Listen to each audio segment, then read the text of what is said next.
রহমানির রহিম। আসসালামু আলাইকুম এভরিওয়ান। আজকে রান্না করছি হলো মলা মাছ দিয়ে হলো এই যে আলু দিয়ে চচ্চড়ি। সো চলেন কি কি লাগবে দেখায়।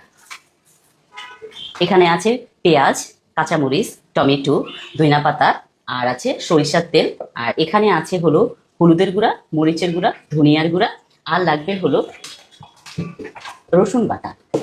এখানে আছে রসুন বাটা। তো চলেন এটা হলো মাখিয়ে রান্না করতে হবে। তো চলেন মাখাই। তারপর হলো দিয়ে দিব, এখানে আছে রসুন বাটা। রসুন বাটা দিয়ে দিব 1 চামচ। তারপর হলো দিয়ে দিব আমি, এখানে আছে হলুদের গুঁড়া। হলুদের গুঁড়া দিয়ে দিব হলো 1 চামচ, আরও হলো আধা চামচের মতো।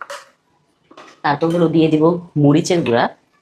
মরিচের গুঁড়া 1 চামচ দিব। তারপর হলো দিয়ে দিব হলো ধনিয়ার গুঁড়া। ধনিয়ার গুঁড়া দিব হলো আধা চামচ। তারপর হলো দিয়ে দিব হলো লবণ। লবণ দিব হলো 1 চামচ, আরও আধা চামচের মতো। দেওয়ার পরে আমি দিয়ে দিব হলো সরিষার তেল। এখানে দিয়ে দিলাম সরিষার তেল। সরিষার তেল দিব আমি আধা কাপ। তারপরে লাস্টে আবার যে আমি সরিষার তেল দেবো। তো এটাকে সুন্দর করে এখন মাখাবো। মাখানোর পরে তারপর হলো দিব আমি, এখানে আছে টমেটো। সো টমেটো দিয়ে দিব। দিয়ে টমেটো দিয়ে দিলাম। দেওয়ার পরে হলো আমি দিয়ে দেবো হলো, এখানে আছে মাছগুলো। সো এই মাছগুলো দিয়ে আগে মাখিয়ে নেব মশলার সাথে।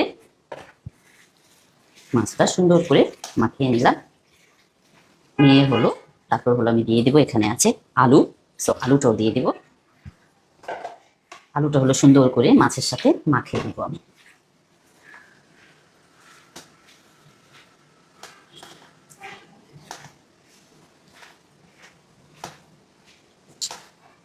সুন্দর একটা ফ্লেভার আসতেছে।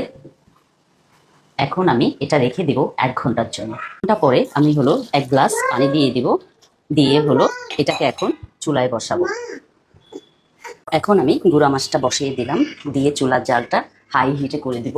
করে হলো আমি হলো ঢাকনা দিয়ে দিব। ঢাকনা দিয়ে 10 মিনিট কুকিং করব। 10 মিনিট পরে আমার এই যে গুঁড়া মাছটা অনেক সুন্দর কালার আসছে। এখন আমি এই কাঁচামরিচ দিব। যেহেতু আলু, কাঁচামরিচটা বেশি দিতে হবে, না হলে ইয়ে হবে না, কি বলে, ঝাল হবে না। তো দিয়ে আমি একটু নাড়াচাড়া করে দিব। নাড়াচাড়া করে দিয়ে পানি শুকানো পর্যন্ত আবার আমি রান্না করব। আমার মাছের চচ্চড়িটা হয়ে গিয়েছে। লাস্ট আমি যেটা দেবো সেটা হলো ধনিয়া পাতা। একটু ফ্রেশ ধনিয়া পাতা থেকে সুন্দর একটা ফ্লেভার আসে। আর লাস্ট মোমেন্টে আরেকটা জিনিস আমি দিব, সেটা হলো সরিষার তেল। সরিষার তেল দিলেও সুন্দর একটা স্মেল বের হবে।